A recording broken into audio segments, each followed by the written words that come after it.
Olá a todos e todas, meu nome é Pedro, eu estou no quarto ano de licenciatura em Filosofia e hoje eu pretendo apresentar uma aula expositiva sobre a figura de Sócrates, especificamente o conceito de maêutica dentro da filosofia dele, para depois também estar tratando um pouco dos textos de Platão e Xenofonte sobre o julgamento e a defesa de Sócrates, titulado Apologia de Sócrates. A primeira pergunta é quem foi Sócrates, e essa pergunta eu pretendo estar desenvolvendo e explicando ao longo de toda a apresentação, já que se trata dele. A primeira coisa que vem à cabeça é a tradição clássica da filosofia, né, que tem como um pilar os três pensadores principais, sendo Sócrates o primeiro, seu discípulo Platão e o discípulo de Platão, Aristóteles.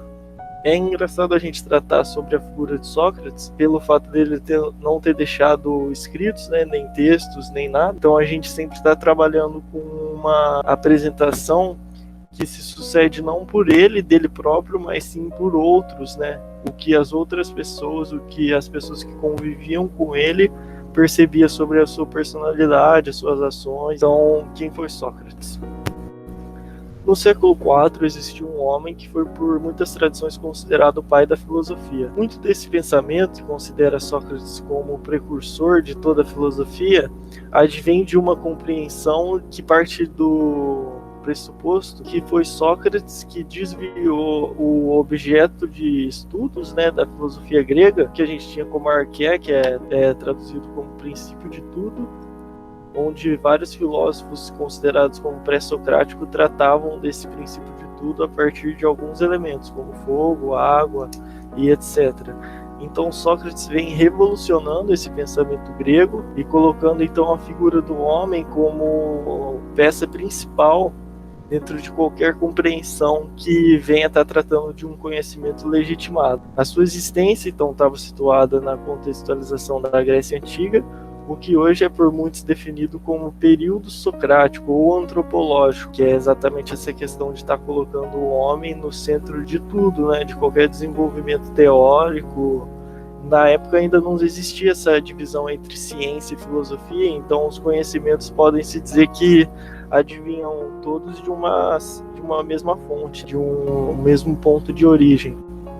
O período socrático da filosofia está totalmente ligado à figura do homem, sendo que em todos os sentidos é a partir dele que qualquer assunto será pensado, a partir do homem. Desde a polis, que é a cidade grega ateniense, até as questões sobre conhecimento. Então, desde a polis, o que eu quero dizer com isso? Desde a estrutura política até a estrutura das condições de desenvolvimento de um conhecimento da época, que até hoje é muito reconhecido, muito legitimado também dentro da perspectiva filosófica, histórica, cultural.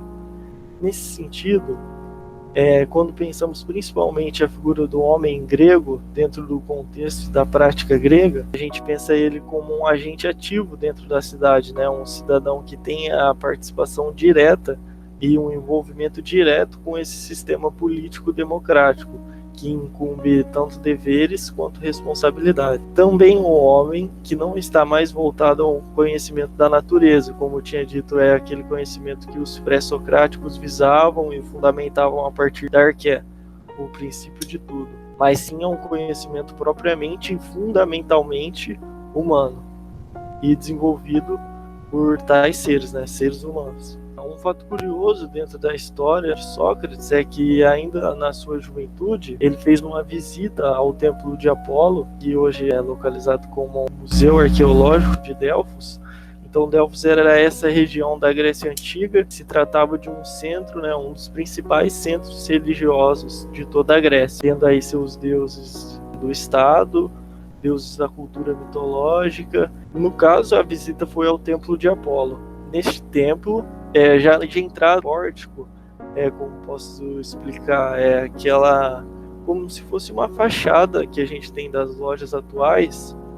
Então nela estava esculpida a frase, conheça a ti mesmo. Essa frase repercutiu muito dentro do pensamento e do desenvolvimento da teoria socrática, que vai sem dúvida ser uma parte essencial de toda a fundamentação das suas ideias. Posteriormente, essa frase vai estar aparecendo de maneira intrínseca dentro do seu pensamento, né, da forma dele conceber o mundo e o conhecimento desse mundo, e tanto do mundo quanto dos objetos que estão inseridos nesse mundo, nessa realidade, na medida em que acreditava que qualquer conhecimento sobre o mundo e as coisas surgia dentro da relação de dependência para com um autoconhecimento, um conhecimento de si, um conhecimento do homem, um conhecimento, pode-se dizer também, ontológico, um conhecimento do ser. Nessa mesma visita ao templo de Apolo, Sócrates tem um encontro, faz uma pergunta e se direciona à considerada entidade representante dos deuses na Terra, que era o oráculo. O oráculo era responsável por trazer a mensagem dos deuses para os homens, uma figura santa, digamos assim, dentro dessa mitologia. A máxima do pensamento socrático, então, assentada além desse conhece a ti mesmo, estava tratando a respeito de um paradoxo. O que ele propõe é um paradoxo do conhecimento. O que é tratado como a ignorância sendo a maior responsável por trazer qualquer tipo de conhecimento.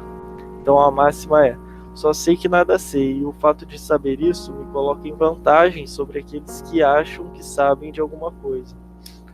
Bom, sobre isso que a gente pode dizer é exatamente esse paradoxo, né, de colocar a ignorância como a maior de todas as sabedorias. Paradoxo, para quem não sabe, vou dar alguns exemplos aqui. É uma construção argumentativa que parece ser contraditória, sem lógica, né, sem nexo, ou aparentemente ela própria se refuta, né? O só sei que nada sei. Então, como você sabe de algo que não conhece, né? Além disso, existe também na contemporaneidade o paradoxo existencialista, que trata da angústia, né, o vazio do ser. Então o paradoxo dessa contemporaneidade pode ser tratado como o preenchimento, né, sobre aquilo que não existe, sobre o vazio. O vácuo existencial é o que preenche o indivíduo na contemporaneidade. Nesse sentido, o paradoxo está onde? Está exatamente no preenchimento advém de uma falta, né, de um vazio. Bom, voltando então ao paradoxo do conhecimento que Sócrates propõe, a máxima dele, né, a frase apresentada, torna explícita a complexidade e o paradoxo que Sócrates atribui à natureza do conhecimento, pois está dizendo que é justamente no reconhecimento da ignorância que reside a sabedoria. Em outras palavras, na teoria socrática sobre o conhecimento, quanto mais elevado é o conhecimento de uma pessoa, maior é o reconhecimento que ela tem sobre os aspectos que desconhece. Mais facilmente ela percebe as lacunas, né, essas falhas que existem e vão continuar existindo dentro do entendimento de qualquer pessoa. Essa parte da sua teoria do conhecimento representa um aspecto fundamental para entendermos um caráter questionador, né? Esse caráter de estar sempre colocando a interrogação como uma característica própria da filosofia. Indo mais além, né, mais a fundo dentro desse paradoxo, foi durante a visita ao templo de Apolo que Sócrates consulta o grande representante do conhecimento místico, né, e divino da época, o oráculo de Delfos. Além dessa máxima e da frase que estava escrito no templo, durante esse encontro, Sócrates também foi nomeado como o homem mais sábio de toda a Grécia, né? O homem detentor e portanto, portador, né, do maior e mais valioso conhecimento que existia em toda a Grécia. E a partir desse encontro, então, Sócrates vai estar se vinculando, né, se direcionando a passar essa sabedoria que ele tem dentro de si para os outros, né, para os além dele, para as outras pessoas. Além dele tentar passar essa mensagem, né, essa fórmula de sabedoria adiante, ele vai tentar consolidar ela, né, como uma estrutura de conhecimento e como, pode-se dizer, até um método, né, que vai seguindo passo a passo até conseguir chegar ao resultado final, né? A verdade absoluta e última sobre as coisas e sobre o conhecimento.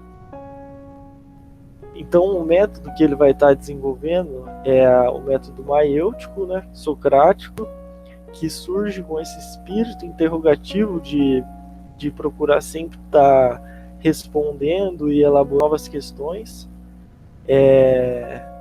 Seu próprio método dialético. É importante ressaltar que, né, dentro da Grécia Antiga e do sistema democrático da época, estavam enraizados numa cultura de oratória, né, um debate, uma discussão geral, né, sobre os temas da política, sobre julgamentos, etc.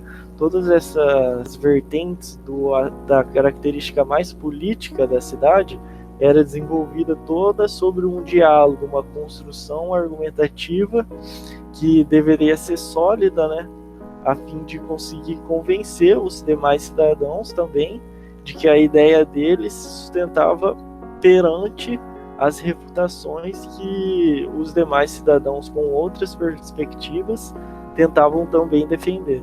As manobras, né, que aconteciam dentro desse sistema político da democracia direta da época resultavam como um fruto, né, um reflexo desse convencimento que era feito através do discurso público, do diálogo e da fala, né, principalmente da oratória. Importante também levar em consideração essa cultura argumentativa do diálogo,